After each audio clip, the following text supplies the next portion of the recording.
નમસ્કાર તાલીમાર્થીઓ, અધ્યાપન મંદિર અંતર્ગત હું ઋષિરાજસિંહ ચુડાસમા આપ સૌનું હાર્દિક સ્વાગત કરું છું।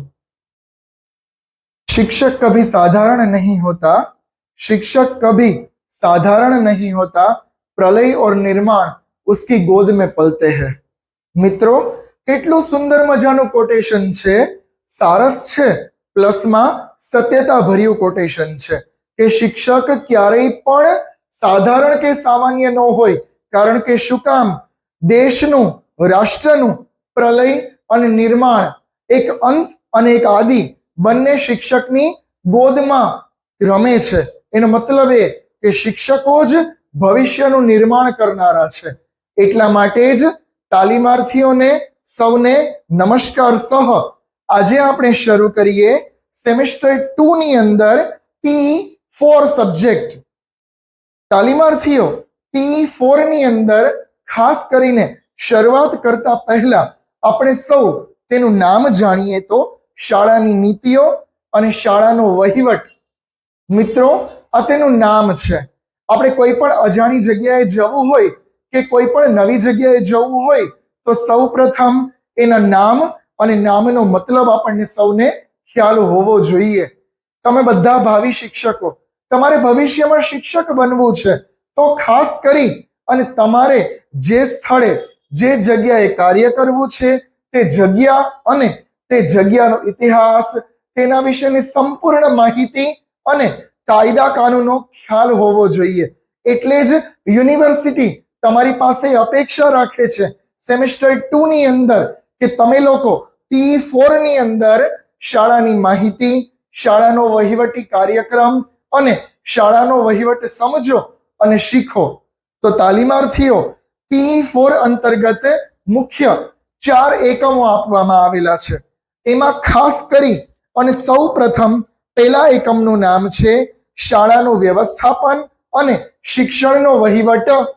તાલીમાર્થીઓ, ખાસ કરી અને આપણે જે જગ્યાએ કાર્ય કરવાનું છે એ શાળા જે છે, સ્કૂલ, નિશાળ, અલગ અલગ તેના નામ છે, તેની અંદર ખાસ કરી અને શિક્ષકનું સ્થાન એટલું મહત્વનું છે કે જેને કારણે વિદ્યાર્થીઓ આપમેળે શાળાના રંગે રંગાઈ જતા હોય છે।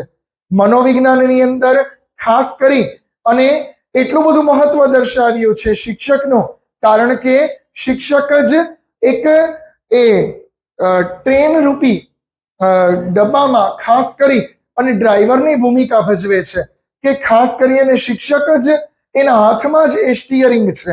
તે ખાસ કરી અને કઈ જગ્યાએ તેને વાળવું, કઈ જગ્યાએ સ્ટોપ કરવો, કઈ જગ્યાએ કેવું કામ કરવું એ શિક્ષકને આવડવું જોઈએ। અને તેના માટે P4 ની અંદર તમારે ખાસ કરી અને શાળાનો વહીવટ અને શાળાનું સંચાલન ખાસ કરી અને આપણે યુનિટ 1 ની અંદર ભણવાનું છે। યુનિટ પહેલામાં 1.1 આપણે જોઈએ તો શાળા વ્યવસ્થાપનની સંકલ્પના, ખાસ કરી અને શાળા વ્યવસ્થાપન। તમે બધા અત્યારે ભાવિ શિક્ષકો છો, ઇન ફ્યુચર તમારે શિક્ષક બનવાનું છે તો ખાસ કરી અને તમારે જે જગ્યાએ કાર્ય કરવાનું છે એ શાળા છે, એ સ્કૂલ છે, તો સ્કૂલની અંદર ખાસ કરી અને મેનેજમેન્ટ, વ્યવસ્થાપન ખૂબ જરૂરી છે। સામાન્ય ઉદાહરણ પરથી આપણે સમજીએ તો તાલીમાર્થીઓ, આપણું ઘર હોય, આપણો સમાજ હોય કે નાનો એવો આપણો કોઈ પણ ધંધો કે બિઝનેસ હોય તો પણ તેની અંદર વ્યવસ્થાપન ખૂબ જ જરૂરી છે। તો તાલીમાર્થીઓ, આ તો સ્કૂલની વાત છે, શાળા કક્ષાની વાત છે। તો રાજ્યભરની અંદર શાળાઓ માથે આખા સમાજને સુધારવાની જવાબદારી છે। શાળાના શિક્ષકો પ્રત્યે એવી સરકાર અને સમાજ અને યુનિવર્સિટી અપેક્ષા રાખે છે કે ભવિષ્યનું નિર્માણ અને ભવિષ્યનું ઘડતર શિક્ષકોના હાથે એક જોરદાર રીતે થશે। એના માટે આપણે 1.1 ની અંદર P4 માં શાળા વ્યવસ્થાપન અને તેની સંકલ્પના સમજવાની છે અને ભણવાની છે।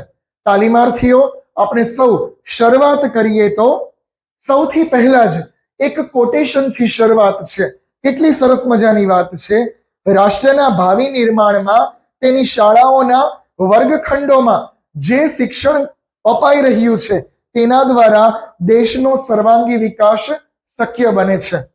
તાલીમાર્થીઓ કેટલી સરસ વાત કરી કે દેશભરની સમગ્ર રાષ્ટ્રની સમગ્ર રાજ્યની જે શાળાઓ છે એમાં જે કોઈ પણ પ્રકારનો અભ્યાસ અને જે કોઈ પણ પ્રકારનું જ્ઞાન વર્ગખંડોમાં અપાય છે તેને કારણે દેશનો અને રાષ્ટ્રનો સર્વાંગી વિકાસ જે છે એ શક્ય બને છે. સર્વાંગી વિકાસ એટલે કે દેશનો, રાજ્યનો અને રાષ્ટ્રનો બધા જ પ્રકારનો, બધા જ પાસાઓનો વિકાસ, તેને સર્વાંગી વિકાસ કહેવામાં આવે છે.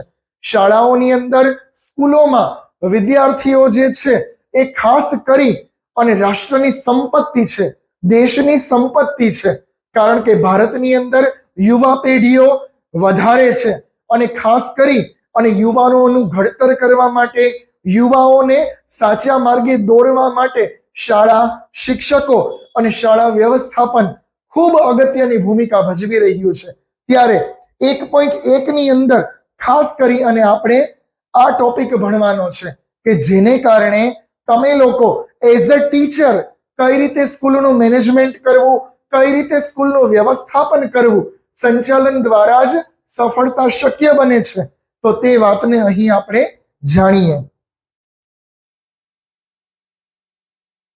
શાળા વ્યવસ્થાપનની સંકલ્પના અને અર્થ. જો મિત્રો, ખાસ કરી અને વ્યવસ્થાપન સામાન્ય શબ્દોમાં સાધારણ રીતે આપણે જોઈએ તો વ્યવસ્થાપન એટલે મેનેજમેન્ટ, એટલે સંચાલન, જેને વ્યવસ્થાપન કહેવામાં આવે છે. તો શાળા કક્ષાએ સંચાલન ખૂબ જરૂરી છે. કારણ કે શાળાઓ જે છે એમાં અલગ અલગ શિક્ષકો, આચાર્યો, ઉપરી અધિકારીઓ, વિદ્યાર્થીઓ અને વાલીઓ, આ બધી પેનલ થ્રુ આપણે કામ કરવાનું હોય છે. અને એ કામ કરવા માટે ધારાધોરણ, નીતિ નિયમો, રૂલ્સ અને રેગ્યુલેશનની ખૂબ જ જરૂર પડે છે. તે જ આ ટોપિક આપણને શીખવે છે કે સ્કૂલ લેવલે મેનેજમેન્ટ કઈ રીતે કરવું અને જેના દ્વારા આપણે સ્કૂલનું રિઝલ્ટ સારામાં સારું લાવી શકીએ છીએ. અલગ અલગ મનોવૈજ્ઞાનિકો અને શિક્ષણવિદોની શાળા વ્યવસ્થાપનની આપણે વ્યાખ્યા અને ડેફિનેશન જોઈએ તો વ્યવસ્થાપન એ અન્ય પાસે કામ કરાવવાની કળા છે. તાલીમાર્થીઓ મોરે યાર્ક નામના શિક્ષણવિદે આ વ્યાખ્યા આપેલી છે, જેમાં શું કહે છે? વ્યવસ્થાપન એ અન્ય પાસે કામ કરાવવાની કળા છે. તાલીમાર્થીઓ ખાસ કરી અને વ્યવસ્થાપન એટલે સંચાલન શું છે, આપણે હેન્ડલિંગ કરવાનું છે, પ્લસ અન્ય પાસે આપણે કામ કરાવવાની એક કળા છે, જેને વ્યવસ્થાપન કહેવામાં આવે છે. ત્યારબાદ શું કહે છે? વ્યવસ્થાપન એ નિર્ણય લેવાની, નેતૃત્વ પ્રદાન કરવાની કળા છે, આવું પ્રોફેસર કવલ કહે છે. તે શું કહે છે કે વ્યવસ્થાપન શું છે? તો કે નિર્ણય લેવાની અને નેતૃત્વ પ્રદાન કરવાની એક ક્ષમતા, એક શક્તિ છે, જેને વ્યવસ્થાપન અને મેનેજમેન્ટ કહેવામાં આવે છે. આમ પણ આપણને સૌને ખ્યાલ છે કે તાત્કાલિક નિર્ણય જ્યારે લેવો હોય ત્યારે શિક્ષકોને અને આચાર્યોને લેવો પડતો હોય છે. તો ખાસ કરી અને હાજર જવાબીપણું, તુરંત નિર્ણય લેવાની શક્તિ, એ કેપેબિલિટી, એ એબિલિટી શિક્ષકની અંદર હોવી જોઈએ. તો એ એબિલિટી ક્યાંથી આવે છે? તો કે વ્યવસ્થાપન સમજવાથી અને એને જાણવાથી એ કૌશલ્ય શિક્ષકોની અંદર હસ્તગત થાય છે. ત્યારબાદ કહે છે કે વ્યવસ્થાપન મનુષ્યનો વિકાસ કરે છે અને સમાજનો પણ વિકાસ કરે છે. શું કહે છે કે વ્યવસ્થાપન દ્વારા મનુષ્ય અને વ્યક્તિ અને સમાજનો વિકાસ જોવા મળે છે. મિત્રો, અહીં આપણે શાળાની વાત કરીએ છીએ, પરંતુ હું તમને સામાન્ય ઉદાહરણથી સમજાવું તો મારું કે તમારું આપણું નાનું એવું ઘર હોય તો ઘર પરિવારની અંદર પણ મેનેજમેન્ટ, અલગ અલગ નિયમોની જરૂર પડતી હોય છે. તો આ તો રહી શાળા અને મહાશાળાઓ, તો તેમાં તો મેનેજમેન્ટ અને વ્યવસ્થાપન ખૂબ જ જરૂરી છે. કારણ કે મિત્રો, જો સંચાલન નહીં હોય, જો વ્યવસ્થાપન નહીં હોય તો સફળતા પણ મળવાની નથી. એટલે તમારે બધાએ ભાવિ શિક્ષકો તરીકે મેનેજમેન્ટ, વ્યવસ્થાપન શીખવાની ખૂબ જરૂર છે. ત્યારબાદ શું કહે છે કે વ્યવસ્થાપન એ એવી પ્રક્રિયા છે જેમાં સહિયારો વિકાસ જોવા મળે છે. ત્યાર પછીની વ્યાખ્યામાં શું કહે છે કે મેનેજમેન્ટ વ્યવસ્થાપન એ એવી પ્રક્રિયા છે જેમાં બધાનો સહિયારો વિકાસ જોવા મળે છે. તાલીમાર્થીઓ, સહિયારો વિકાસ એટલે કે બધાનો સાથે લઈ અને બધાની પ્રોગ્રેસ થાય એને વ્યવસ્થાપન કે મેનેજમેન્ટ કહેવામાં આવે છે. બધાને સાથે લઈને એટલે કે વિદ્યાર્થીઓ, શિક્ષકો, આચાર્યો અને ડીપીઓ સુધી બધાનો શાળા કક્ષાએ વિકાસ થવો જોઈએ તેને વ્યવસ્થાપન કહેવામાં આવે છે. તો આ પ્રમાણે શાળા વ્યવસ્થાપનની સંકલ્પનાઓ અને વ્યાખ્યાઓ જે છે એ આપણે જોઈ રહ્યા છીએ. વ્યવસ્થાપનની અંદર આગળ કહે છે આયોજન, સંગઠન, સંકલન, નિદર્શન અને નિયંત્રણની પ્રક્રિયા એટલે શાળા વ્યવસ્થાપન. જો મિત્રો કેટલી સુંદર મજાની વાત કરી કે વ્યવસ્થાપનની પ્રક્રિયામાં શું કહે છે કે આયોજન, કારણ કે આયોજન ખૂબ મહત્વનું છે. જેવું શાળા કક્ષાએ આપણે આયોજન કરીએ તેવી જ સફળતા મળે. ત્યારબાદ સંગઠન પણ હોવું જોઈએ, એક યુનિટી, કારણ કે યુનિટી જે છે એ સૌથી મોટો પાવર છે, એટલે યુનિટી પણ હોવી જોઈએ. સંકલનનો મતલબ એવો થાય કે અલગ અલગ શિક્ષકો, આચાર્યો અને બધા વિદ્યાર્થીઓનો મત જાણવો, તેને સંકલન કહેવામાં આવે છે. નિદર્શન એટલે શાળા કક્ષાએ જે કોઈ સહ અભ્યાસિક પ્રવૃત્તિઓ કરાવવામાં આવે તે બધાનું અન્ય શાળાઓમાં, અન્ય સંસ્થાઓમાં નિદર્શન કરવામાં આવે તેને નિદર્શનની પ્રક્રિયા કહે છે. અને બધાથી ઉપર કંટ્રોલ, નિયંત્રણની પ્રક્રિયા એટલે શાળા વ્યવસ્થાપન. કારણ કે મિત્રો આપણને બધાને ખ્યાલ છે કે બધું યોગ્ય હોય, બધું બરાબર હોય, પરંતુ કંટ્રોલ ન હોય, કંટ્રોલ પાવર ના હોય તો બધું વ્યર્થ છે. નિયંત્રણ પણ ખૂબ જ જરૂરી છે. તો શાળા વ્યવસ્થાપનની અંદર ખાસ કરી અને આટલા મુદ્દાઓ મુખ્ય છે. શાળા વ્યવસ્થાપનમાં સિદ્ધિઓ હાંસિલ કરવા માટે સહિયારી કાર્યકારની ભૂમિકા ભજવવી ખૂબ જરૂરી છે. કે આપણે જે ગોલ છે એને અચીવ કરવો હોય સ્કૂલનો, તો એમાં સહિયારો પ્રયત્ન બધાને સાથે લઈ અને કામ કરવામાં આવે, એવો જો પ્રયત્ન કરવામાં આવે તો ખાસ કરી અને એનું રિઝલ્ટ પરફેક્ટ મળી જાય છે. તો તાલીમાર્થીઓ, શાળા વ્યવસ્થાપનની સંકલ્પનાઓ અને વ્યાખ્યાઓ અહીંયા સુધી આપણે જોયું. ત્યારબાદનો મુદ્દો આપણે જોઈએ વ્યવસ્થાપનના લક્ષણો. કારણ કે લક્ષણો મેઇન છે. લક્ષણો એટલે એક પ્રકારના સિમ્પટમ્સ કે અલગ અલગ પ્રક્રિયાની અંદર લક્ષણો મુખ્ય છે, જેને કારણે આપણે તે પ્રક્રિયાઓને, તેના હેતુઓને જાણી શકીએ છીએ. તો શાળા વ્યવસ્થાપનના લક્ષણો જોઈએ તો પહેલું, વ્યવસ્થાપન એ સતત ચાલતી પ્રક્રિયા છે. તાલીમાર્થીઓ, સ્વાભાવિક રીતે સ્કૂલ મેનેજમેન્ટ જે છે એ સતત ચાલતી પ્રક્રિયા છે. કારણ કે રવિવાર હોય, વેકેશન હોય કે જાહેર રજા હોય, પરંતુ તેનું પણ વ્યવસ્થાપન અને આયોજન કરવું પડે છે શાળા કક્ષાએ, એટલે તેને કહેવાય સતત ચાલતી પ્રક્રિયા છે. ત્યારબાદ સેકન્ડ જોઈએ તો વ્યવસ્થાપન એક સામાજિક પ્રક્રિયા છે, માનવ તત્વ સાથે જોડાયેલી વસ્તુ છે. વ્યવસ્થાપન જે છે એ સામાજિક પ્રક્રિયા છે. કારણ કે શું કામ મિત્રો, શાળા અને મહાશાળાઓ પણ સમાજમાં જ આવેલી છે અને તેના વિદ્યાર્થીઓ અને શિક્ષકો જે છે એ સમાજનો એક હિસ્સો છે, એક સામાજિક પ્રાણી છે. એટલા માટે કહ્યું કે એક સામાજિક પ્રક્રિયા છે, તેમાં માનવ તત્વ મુખ્ય છે, તેની સાથે જોડાયેલી પ્રક્રિયા છે. વ્યવસ્થાપન એ કળા અને વિજ્ઞાન છે. ત્યારબાદ લક્ષણમાં શું કે છે, વ્યવસ્થાપન શું છે તો કે એક કળા છે, એક વિજ્ઞાન છે, એક એવું મેનેજમેન્ટનું સાયન્સ છે કે જેને બધાએ ફોલો કરવું જરૂરી છે. ત્યારબાદ કહે છે ઉદ્દેશ્ય પૂર્ણ માટે વિશિષ્ટ સિદ્ધિઓ સાથે સંબંધ ધરાવે છે. ઉદ્દેશ્યને પ્રાપ્ત કરવો હોય, ગોલને અચીવ કરવો હોય તો ઉદ્દેશ્યપૂર્ણ વર્તન કરવું પડે, જેને કારણે વ્યવસ્થાપન મુખ્ય છે. ત્યારબાદ કહે છે વ્યવસ્થાપન એ ક્રિયા, કાર્ય અને પ્રવૃત્તિ છે. તાલીમાર્થીઓ, વ્યવસ્થાપન શું છે? ક્રિયા છે, કાર્ય છે અને પ્રવૃત્તિ છે. કારણ કે શાળા કક્ષાએ શિક્ષકો અને વિદ્યાર્થીઓ વચ્ચે અલગ અલગ ક્રિયાઓ થાય છે. તો ક્રિયા છે, કાર્ય છે અને પ્રવૃત્તિ જે છે તેને વ્યવસ્થાપન કહેવામાં આવે છે. તેમાં વ્યક્તિ અને વ્યક્તિઓ જે છે એ મુખ્ય છે. એક વ્યક્તિ અને અન્ય વ્યક્તિઓ પણ મુખ્ય છે. આ છે શાળા વ્યવસ્થાપનના લક્ષણો. ત્યારબાદ આપણે જોઈએ તો શાળા વ્યવસ્થાપનનું મહત્વ. કારણ કે સંકલ્પના, વ્યાખ્યા અને લક્ષણો જોયા બાદ આપણને સ્વાભાવિક રીતે એ પ્રશ્ન થાય કે સાહેબ કહે છે કે વ્યવસ્થાપન મુખ્ય છે, તો એનું કંઈક મહત્વ તો હશે. તો આપણે આ મહત્વ જોઈએ. કારણ કે તાલીમાર્થીઓ કોઈ પણ વસ્તુ હોય એની કાર્યકારણ સંબંધ જોડાયેલો હોય.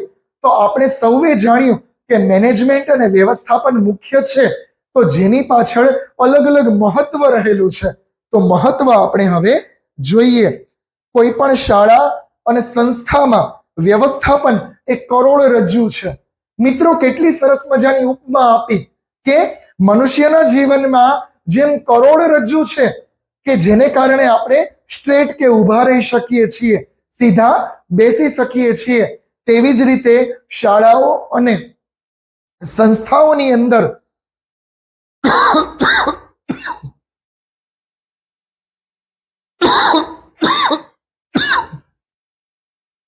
તે જ રીતે શાળાઓ અને સંસ્થાઓની અંદર વ્યવસ્થાપન એટલે કે મેનેજમેન્ટ જે છે એ કરોડરજ્જુની ભૂમિકા ભજવે છે.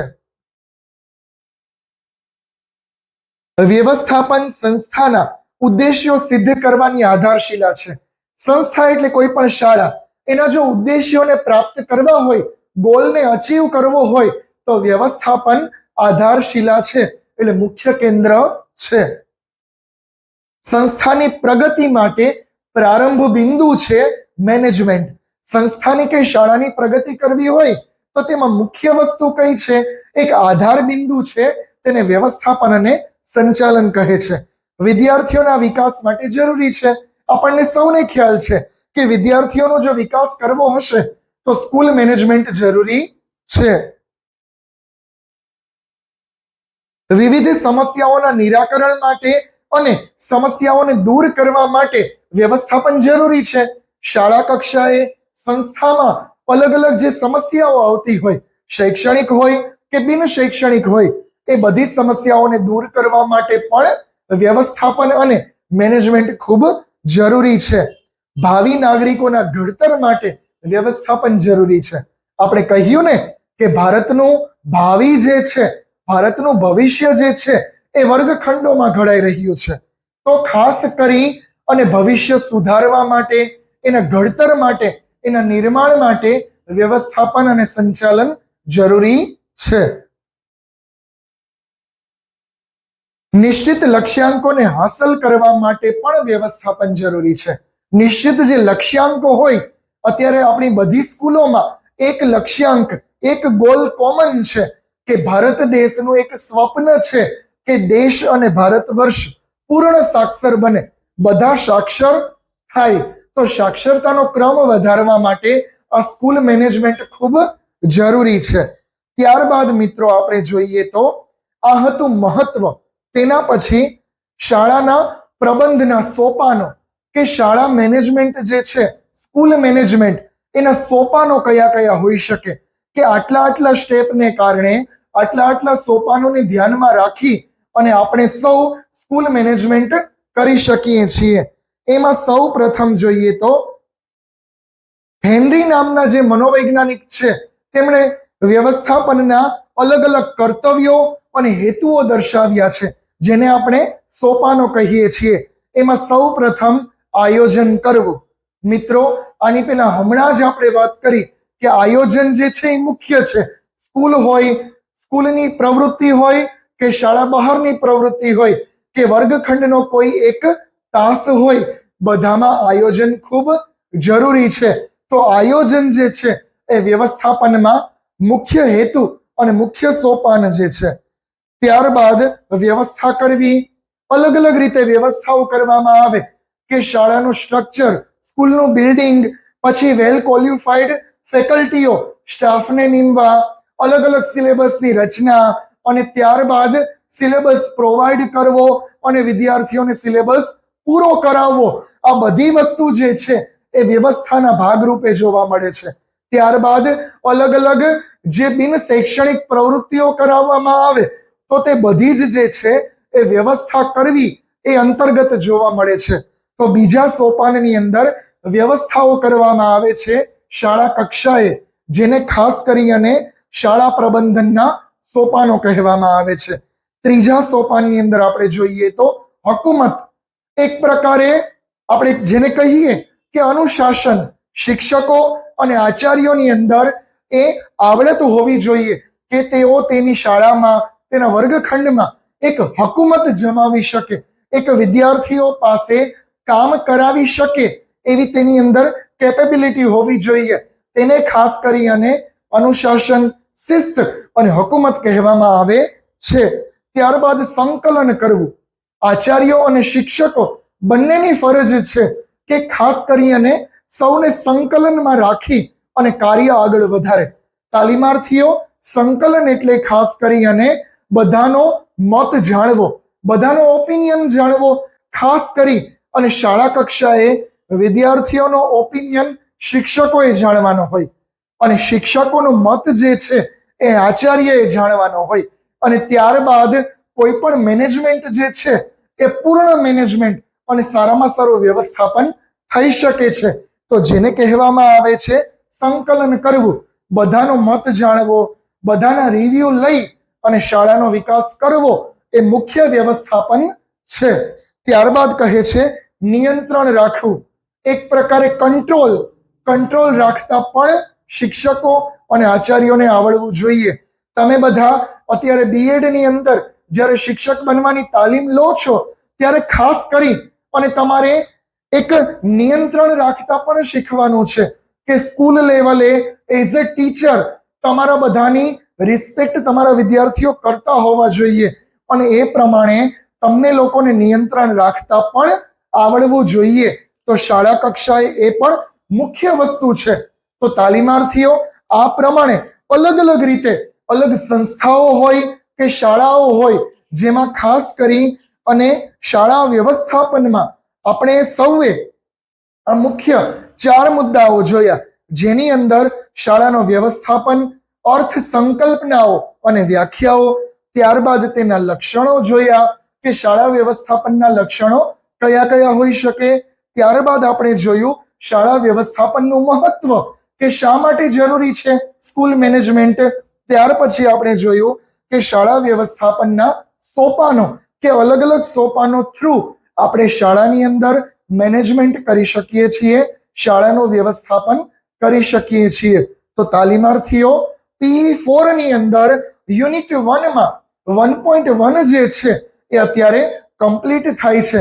તમને સૌને એવી આશા રાખવામાં આવે છે કે તમને બધાને મારી વાત સમજાશે અને ક્યારેય પણ કાંઈ પણ વસ્તુ ન સમજાય તો આપ સૌ મને કોમેન્ટમાં જણાવી શકો છો. બીએડના સિલેબસના અને શિક્ષક તરીકેના અલગ અલગ વિડીયો જાણવા માટે, જોવા માટે, અવનવી માહિતીઓ જાણવા માટે આપ આવો મારો સાથ આપશો, મારી ચેનલને સબસ્ક્રાઇબ કરશો એ જ આશા સાથે થેન્ક યુ. ખૂબ ખૂબ સૌનો આભાર.